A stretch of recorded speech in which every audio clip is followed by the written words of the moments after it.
I was on the and the lady there said that I was hard on myself. And I kept trying to prove her wrong by bringing up mistakes that I had made. And back when I was room sharing with this person called Aaron, I noticed that he was incredibly hard on himself. But hard on himself for things he had no reason to be hard on himself for. Sorry. I just ate. And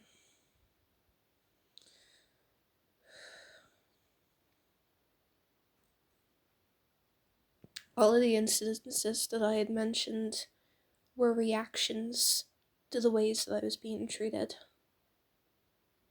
And it's only beginning to occur to me now that, yeah.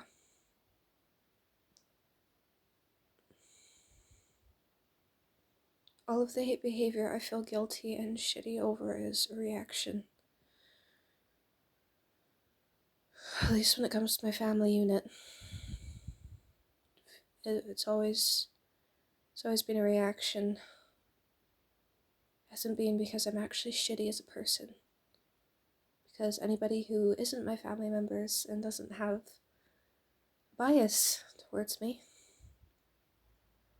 has said that I'm a good person.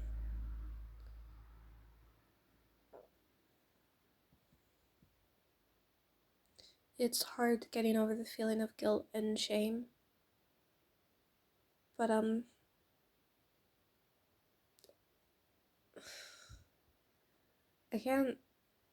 can't really do it anymore. I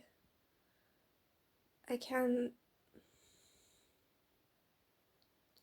be so afraid of what others think anymore. I was for so long.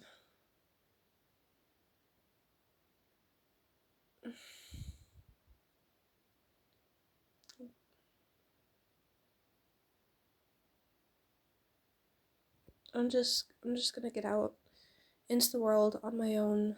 People will have to take me as they find me.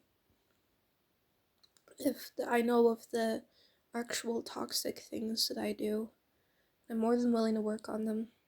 And someone who's genuinely a bad person, well, by the world's definition of a bad person, honestly, I don't really believe that there are bad and good people. They're just broken people who do bad things, and people who don't suffer so much that they do bad things, and then there are people who suffer so they become victims. It's just behaviors. I see people who do really, really bad things, like kill people, eat children, fucking set up little pedo rings, set the Amazon on fire. I don't really see them as bad. What I see is people that can be worked with and people who can't be worked with. It's like when you're dealing in an argument with someone unreasonable and you're like, I need you to see my side.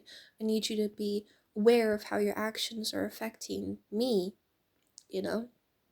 And you're in that argument with someone, some people will listen and some people won't. And that's just it, you know? It's not as complex as psychopaths and sociopaths and narcissists. Someone can have a disorder and that leads to their bad behavior, and some people can still not give a fuck, but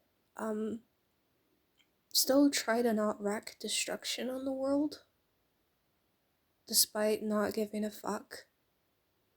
There are people whom the only thing that will deter them from doing shitty shit is actually having laws in place. And then there are people who will go out of their way regardless of what laws exist or what you say or anything, to do whatever they want regardless of what if their desires hurt other people or not. So it's just, yeah, you can't heal everyone's trauma.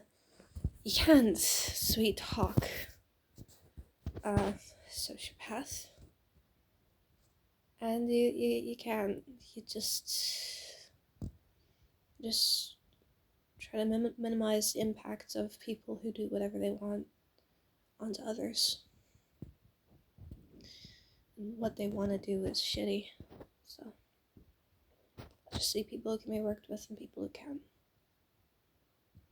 I wouldn't even use those terms because people like with those disorders are known for hurting people. But like, perfectly normal, perfectly normal, blah, should not use that language. Perfectly neurotypical people do that kind of behavior as well. Or at the very least, I'm assuming perfectly neurotypical people.